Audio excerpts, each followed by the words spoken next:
Magandang araw po sa inyong lahat, lalo na sa ating mga pinuno, kawal at kawani ng Hukbong Katihan ng Pilipinas. Ako po si Father Dion, ang Post-Catholic Chaplain ng Headquarters and Headquarters Support Group of the Philippine Army. At ito po ang salita ng Diyos, ang ating gabay. Ngayon po ay Friday, June 27, 2025 at ginugulita po natin ang dakilang kapistahan ng kamahal-mahalang puso ni Jesus.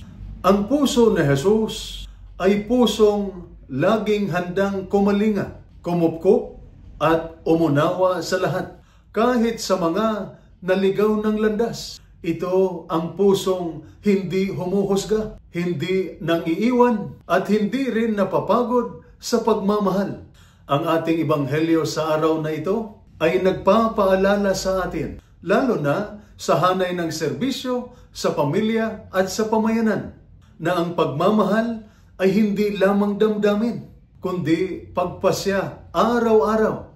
Pagpasyang umunawa, kumalinga at magbigay ng malasakit sa iba, sa kabila ng hirap at bigat ng tungkulin, kahit sa oras na tayo ay balisa, kapag marami na ang iniisip at parang nauubos na ang lakas. Ang kamahal-mahalang puso ni Jesus ay nagpapaalala sa atin na ang pagmamahal ay hindi nawawala kapag tayo ay nakaugat o nakasandig sa Kanya. Kaya sa pamilya, sa tropa, sa pamayanan at sa bayan, matuto tayong magkaroon ng pusong katulad ng Kanya.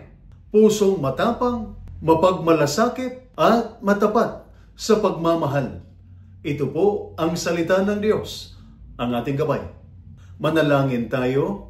Kamahal-mahalang puso ni Jesus, turuan mo akong maging maunawain sa iba, matapang sa harap ng mga hamon at mapagmahal sa pamilya, sa mga kasama sa hanay at sa pamayanan.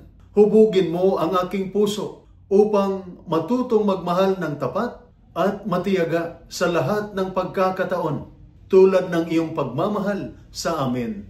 Amen. At sumainyo at sa inyong pamilya ang pagpapala ng makapangyarihang Diyos, Ama, Anak at Espiritu Santo. Amen.